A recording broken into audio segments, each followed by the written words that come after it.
We're sisters, best friends, and authors on a mission to help you stoke your creative fire and live the life of your dreams. We believe that purpose fuels passion and that creativity is your secret weapon for mass construction. There's never been a better time to bless the world with your dream realized. You're listening to The Kate and Abby Show. What's up, guys? Welcome back to another episode of The Kate and Abby Show. Today we're talking all about NaNoWriMo because we are about to embark on another NaNoWriMo this November. Tomorrow is the first day of NaNoWriMo 2022. Super exciting. I have some super exciting stuff planned for my channel, but that's a side note. This year, if you are joining NaNoWriMo, you are about to embark on an incredible journey of challenging yourself to write an entire novel or at least 50,000 words of one in 30 days. And that is no small thing. So that's the topic that Kate and I are going to tackle today. It's a huge topic, so we're going to break it down into just a few things. Our best advice for anyone, whether you are a beginner novelist or a seasoned writer, anyone who is embarking on a new challenge, a new writing journey. The advice that we share today in this podcast is going to help you out a lot. Not just in your writing, but also in for your soul, for your body and your mind, and just all of the things that pertain to creativity. We can set ourselves up for success by doing certain things, by adopting certain habits, and we can stay focused and write our strongest by implementing just a few simple things that will bring us to our goals and let us have a wonderful, fun time doing it. So that's what we're going to discuss today. I know it sounds like a lot, but it's going to be great. So make sure you have a notebook to write down some notes while we go through this. Before we get into it, though, we have to thank our sponsors, who are you guys. You're the ones who support this show. Keep it going. We love you guys so much. So if you get value out of this podcast, go to patreon.com/The Kate and Abby Show and help us keep this podcast alive and free of interruptions. Okay, let's get into it. I kind of want to break this down into like all of the, we talk a lot about writing novels and writing in general, creative practices in general, but I kind of want to break down all the stuff that we normally talk about into some very concise, tips and things that our listeners can follow and implement like right away.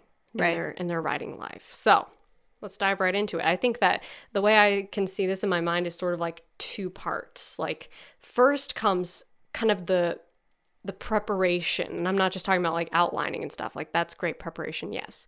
But I'm talking about setting yourself up for success. And then the second part of this is kind of like the actual writing, the actual staying focused and pursuing your goals and keeping your head in the right space while you embark on this journey. So first, let's tackle like part one, setting yourself up for success. And I know you and I talk about this a lot on the podcast, is starting your day the right way, and how important that is. I know that very important. As creatives, you and I kind of both enjoy being creative first thing in the morning.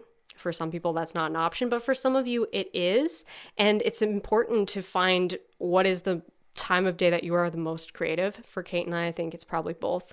For both of us, it's like the morning. Yeah, first thing in the morning. First thing, yeah. The sooner, the better. Yeah. Like when you're coming out of that theta state that you were in when you were sleeping. Yeah, that's huge. Yeah, it is. And you're just in the super relaxed state. And that's often when I get my best ideas. First thing in the morning before I read anything, before I look at anything, before I turn on my computer. Usually if I'm starting to feel that creative energy, boom, I just open my laptop and start writing. Yeah, and I think there's some scientific evidence about how you're like more creative in that brainwave state, which is pretty cool. So I think if you do have the opportunity, definitely take advantage of that time of day because you don't know what you might be missing. Yeah, and if you don't have the opportunity to write in the morning, like if you have to go to work and then you come home and then it's like the evening sanctuary is where you really delve into your creative stuff. There are ways you can tap that theta state before you get into your creative work. Me and Abby have discussed that a good amount. Yeah, and I think one of those methods is meditation, right? Yeah, meditation is super powerful. which I know you talk about a lot on your channel, and you actually made a meditation course specifically designed for writers. Right. So I have a lot of free meditations that I do on my YouTube channel all the time. So if you guys aren't familiar with those, I will link some below the video version of this podcast on my YouTube channel so you can check them out. They're affirmation sessions, which I think are really, really helpful. Getting yourself in that headspace of, I am already a successful author. And starting from that point of departure rather than this point of lack, of feeling unworthy, feeling unqualified, perhaps. Self-judgment can be another one that we hang on to a lot as creatives, analyzing what we do and comparing it to what we wish it was or someone else's work. It can help us to let go of that and to tap into who we truly are as a creative. I also make meditations that are just for centering for a few moments, coming back to that center of yourself, of your soul, and grounding in stillness, quieting all the voices in your head so that you can have a very, very focused and intentional writing session. And I do this because I found that it's helped me so much as a writer, and I feel like it's helped you as well.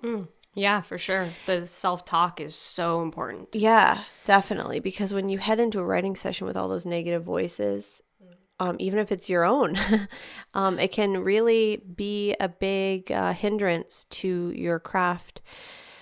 And so I came up with a course for those of you who might be interested. It's I think 7-day meditative journey for writers, specifically designed for writers, bringing mantras into each day that will help you to focus in on your writing and tap into your creative potential, tap into positive self-talk and your creator within. That's really what I designed the course to be. So that will be linked below, so you can check that out if you would like.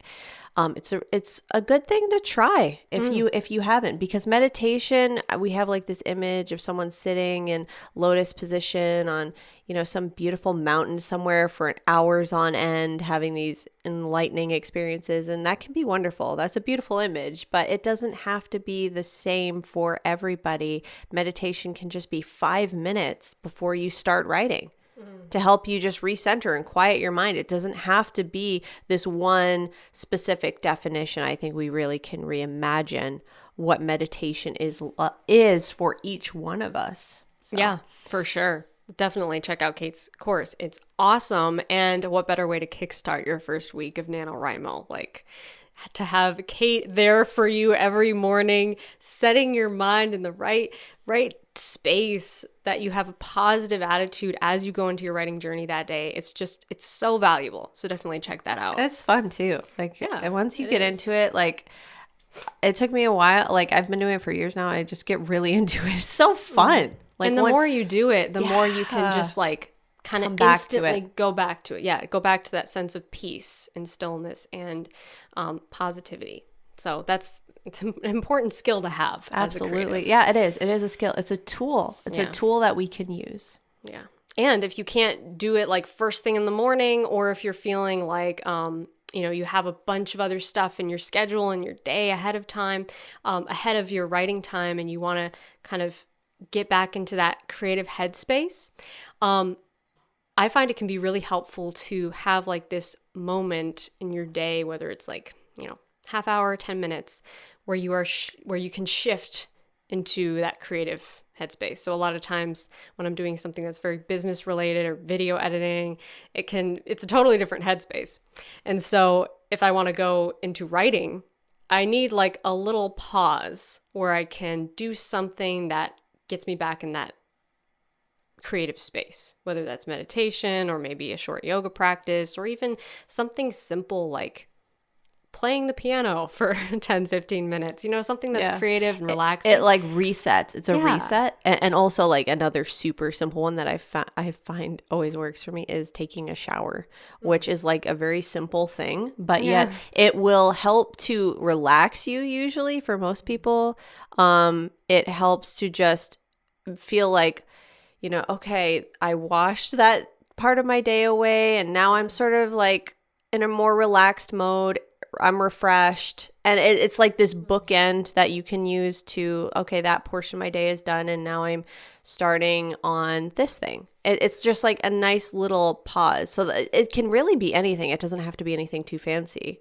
Yeah. Something that's going to help you cleanse your mind, wash off the day thus far, and just get into the zone. Yeah. Find what works for you. Just like play and experiment with what is going to help you tap into focus. And for everyone, it's different. Yeah.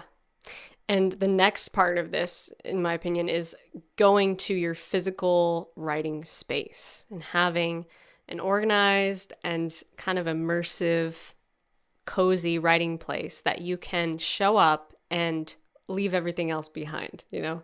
Definitely. And so maybe that's in your home office, maybe it's at a desk somewhere. It's always so nice to have like a designated writing space where you can cancel out all the other distractions and kind of leave everything else behind. And I know we've talked about writing spaces before on the show, and you've made videos about your writing space. Yeah. And how you've kind of curated it to be this cozy little nook that you can kind of step into and feel like you are in an area where you only do this. I think that's important for like just the mental attitude that you have towards your writing. Yeah. When you're stepping into a place where you only do this one thing, it just kind of automatically puts you in that mindset, I find. Yeah. So I really like having that designated space that you can go to and feel like, okay, I'm writing now. Everything around me is telling me that I'm writing. That's part of setting yourself up for success, I find. Definitely, because you want those clear triggers that will help you to, it really helps to signal your mind and body that this is what we're doing now. We're writing, it's making focus and creativity the path of least resistance. Yes, exactly. Which we talk about, and we've talked about in past episodes, how that's what helps you to build constructive habits. When you think of like bad habits for most people, like you can probably think of just maybe even a small bad habit in your past, or, you know, even in your present. I can think of a few for me that's like, oh, just like that little annoying thing I do because it's like easy, or I'm, you know, being a little bit lazy. Okay.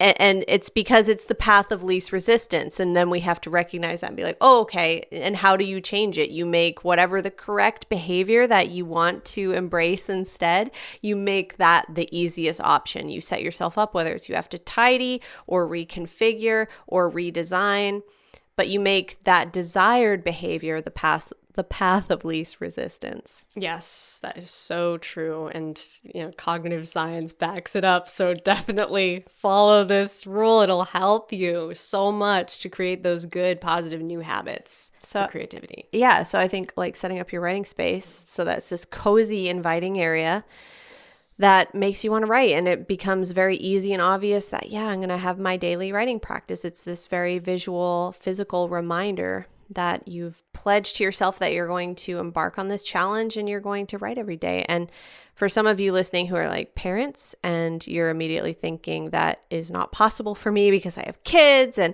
I don't have a designated writing space perhaps, and I have all these responsibilities and just it's a little too messy to have this designated space where I'm not going to be disturbed. What I would invite you to do is just ask yourself, what does it look like to just embrace all of that and write in that space? Even with the potential chaotic environment and there's a lot going on, and can you embrace those demands and those time constraints and energetic constraints and work with it? And just write within that space, write with what you've been given. Don't allow that to be something that stops you. Let it be a challenge that you rise to and work with it, you know, flow with it. Yeah, that's a good point. Because it really doesn't have to be something that stops you. Yeah, and then as you get frustrated with it, it kind of stops the flow of creativity, and right. it's an endless loop of negativity at that point. So right, it's like, right. You know, what's the worst that could happen? You don't write as much, but if you are still open to creativity and still open to joy, even with the interruptions and little frustrations that may come along. Tapping into something deeper inside of you instead of depending on an external environment to give you that stillness. Because we've definitely been in a lot of like transitional periods of like travel and all kinds of stuff, and still been able to tap into that zone and write. So just like explore what that might mean to you, to embrace that energy and flow with it. Still create. For sure. On a less deep level, also, the other thing that's just as important as having an organized space, in my opinion, is having an organized Scrivener or whatever project, whatever kind of software you write in. But I especially love Scrivener, as you guys know. Abby's a boss when it comes to organizing Scrivener. I'm obsessed. But the reason why I'm so obsessed is because it really helps me to streamline my process and to just make it an enjoyable experience. You know, same with like stepping into your writing space, your physical writing space, stepping into your digital writing space should be just as much of a pleasure, and it should help you to, you know, get into the zone, right? Like no digital clutter, no visual clutter, no distractions. Which, by the way, guys, I just recently taught a live training on Scrivener, and you guys can still watch that training. It happened like last week, but you can still watch the replay of it. And in that training, I basically took it from like starting from scratch. Not even if you don't know anything about Scrivener, even if you're a new user of Scrivener, going through my favorite tools, the things I use all the time and love about Scrivener, and just kind of the basic organizational tools that make my life so much easier as a writer. So definitely check out that live training if you haven't already. And also, I have a whole Scrivener masterclass if you want to dive deeper into the different tools and aspects of Scrivener that make it so much fun to use. I mean, just the aesthetic potential of Scrivener is so nice. You have like, if you don't want to like go into all the work of like creating these like aesthetic moods in Scrivener, Abby actually has, what are they, like templates? Yeah, there are themes for. I do have a template, but the themes are like the appearance. Right. Yeah. Like they're so cool, and they're for different moods depending on what genre and style you're writing in. So there's like fantasy forests and like romance and mystery, all kinds of different. They're fun varieties. Yeah, it's really rad. Yeah, so you can grab those too. You did such a cool job with those. And we will link all these resources below this video, by the way, so you can check those out if you're new to Scrivener or you just want to dive deeper into it. There's so much to learn about Scrivener, but I won't go on and on about it because you know that I can't shut up about it. But it's really fun, and that's a must-have for me to set myself up for success. Is to set up my Scrivener and make sure that everything is organized and pretty and inviting, so that I want to step into it and write. And if you're a writer who you haven't used Scrivener yet, but you're thinking of getting Scrivener and trying it this NaNoWriMo, you can actually get it through Abby's. Oh yeah, you can get a discount. Abby has a discount. Yeah, if you use the code Abby at the checkout, ABBIE, you will get 20% off Scrivener, and you can click the link in the description box to go to that page and insert that coupon and get 20% off. Just a little bonus if you haven't bought Scrivener yet.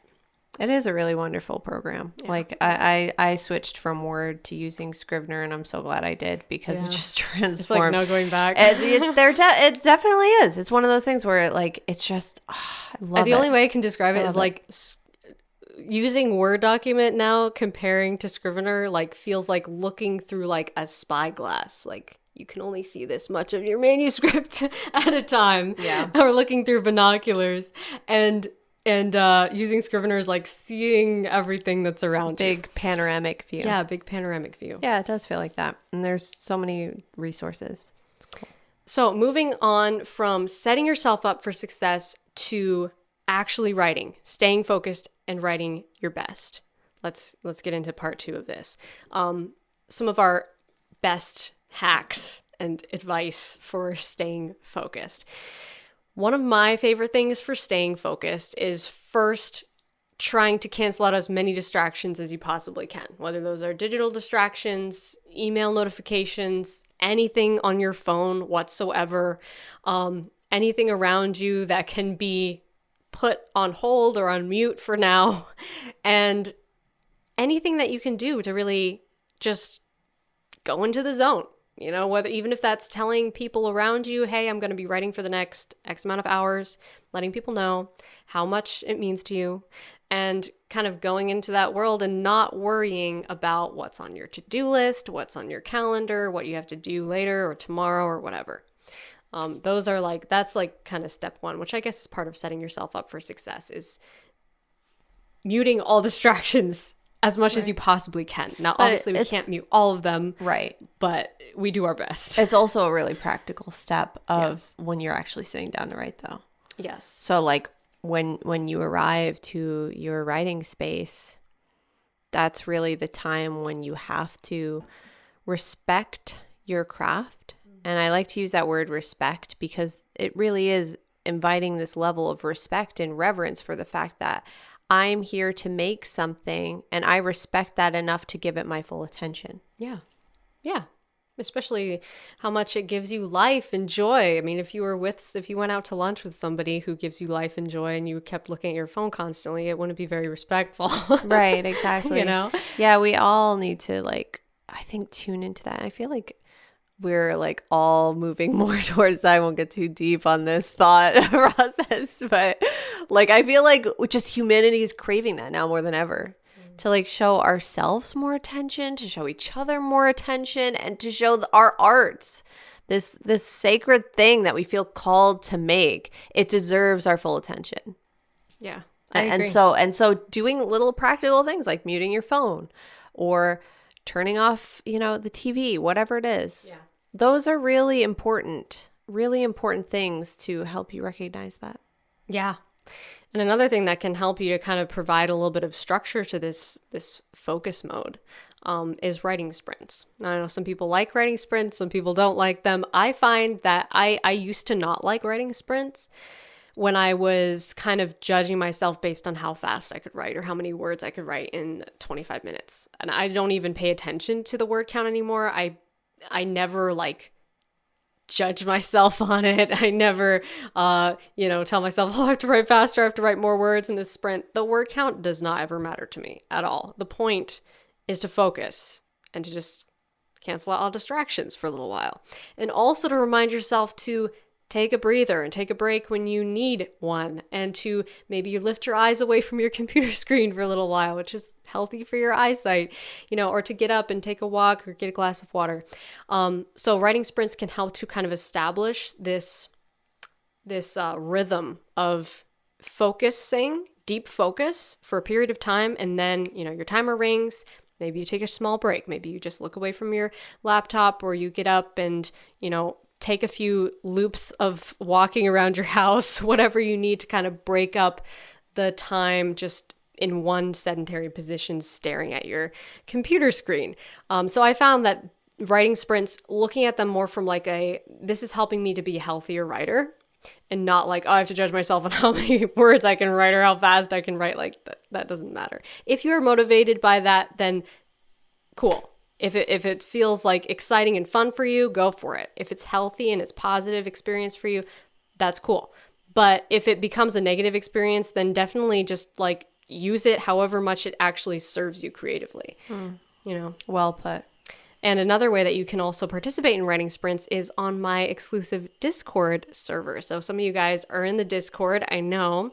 If you're in my Patreon, you automatically get access to the Discord, and we do writing sprints in the Discord all the time. So if you haven't joined that yet, it's a super fun community. And if you like this idea of writing sprints and you want to do it with a community and be able to chat and share your word count, it's definitely something that you'd be into. So you can get access to that by joining my Patreon, and that is in the link below this video. The link to that is below this video as well. If you want to jump in there and be a part of this NaNoWriMo, it's going to be a lot lot of activity and fun stuff happening. Oh, yeah, I bet. This is the first Nano that you've had the Discord, right? Yeah, that's going to be cool.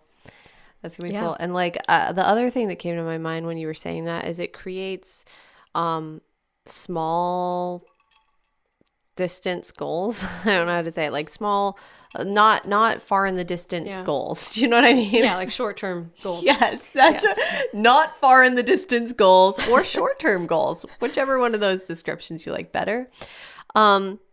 We often put this big goal like finishing the whole book, or I'm going to have a super focused writing session for 3 hours. And then inevitably we get distracted, and then we feel like, oh, see, I can't focus. I can't stay, I have a hard time with distractions. But yet if we set a goal of like, hey, I'm going to stay super focused for 15 minutes instead of 3 hours, and then we hit that goal, and we can feel that sense of achievement and accomplishment, and be proud of the fact that, hey, we are staying focused, and in smaller bite-sized goals instead of these really long-term goals of like, I'm going to just stay focused until this book is done.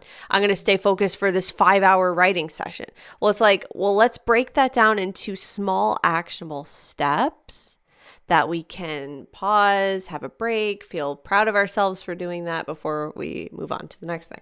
Yeah, that's a great point. And that's definitely more rewarding. Yeah. Giving yourself a pat on the back for staying focused for 25 minutes. It's a big deal. It really is. Especially if you're prone to getting distracted. It's okay. Just like tell yourself, okay, I can do that in 25 minutes. I can Google that in 25 minutes or whatever it is that distracts you. And then when your timer rings, you probably won't even remember what you were being distracted by. So it's like, it's a really cool tool to have in your arsenal for sure. And another really cool, really nice tool for staying focused, and it has the built-in writing sprints, is my immersive writing sessions that I post on my YouTube channel. And I know I keep just calling out a bunch of things that I've made, but because you've made excited. So many good things, guys. Take advantage of some of these things because it's going to help you in your journey. Yeah.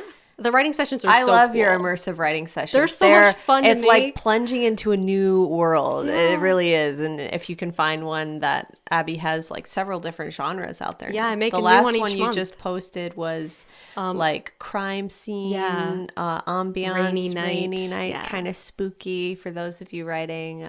Maybe some thriller, crime, mystery. thriller, mystery. So cool. So I do a different theme each month, and they're super fun. They're 2-hour writing sessions, 4 writing sprints, 5-minute breaks in between, 25 minutes on. And those are really fun. I use them for myself as well, and they're really fun to make. And they just kind of help to give you that immersive feeling that you're just like stepping into a new world. So find things that help you, even if it's not the immersive writing sessions, maybe just ambient background noise on YouTube. There's like so many different things you can find that help you to just step into that focused headspace. But remember to make it enjoyable. That's the most important thing, is enjoying the journey and finding those things that make it feel like play, because it should be fun. It should be a practice of it should be playtime, creative playtime. It should be fun. Returning to your roots of creating being a fun activity rather than something you're forcing yourself to do, because that's where our greatest creations come from, is that place of like enjoying it and loving it and wanting to make the next thing and being just stoked on what you're making instead of pressured and anxious. Yes. So all of these things aid in that. Yeah, for sure. These are our best tips that we've just shared with you guys. Just to briefly recap, start your day the right way with meditation or anything that brings you into that creative, relaxed headspace. Have an organized writing space. Have an organized scrivener. Use writing sprints to stay focused, and set goals and stick to them. Small goals if you need to. But remember to enjoy the journey. And again, you can find all of the resources linked below this podcast that we mentioned today. Definitely check those out. They will really help you experience this NaNoWriMo. Thank you guys so much for joining us for this episode. We hope you enjoyed it. Comment below and tell us what you thought. We love to hear from you guys. Thank you again to our amazing patrons who help us keep this show alive and free of interruptions. If you get value out of this podcast, go to patreon.com/The Kate and Abby Show. Thank you guys so much for supporting us. All the resources that we mentioned, again are going to be in the description box. There will also be on the Patreon, and we have exclusive bonuses coming for you guys on Patreon as well. So definitely check that out. Thank you guys again for being here. Share the podcast with a writer friend who's embarking on NaNoWriMo with you, and stick around on our YouTube channels, my YouTube channel, Kate's YouTube channel, because I'm going to have some exciting stuff coming for you this NaNoWriMo. Lots of exciting stuff on the channel. And also you can catch this podcast in video format on Kate's YouTube channel. That's youtube.com/KAMins. So go follow her for video updates of every new episode of the podcast. Thank you guys so much again, and we will see you in the next one. Until then, Stay stoked and rock on.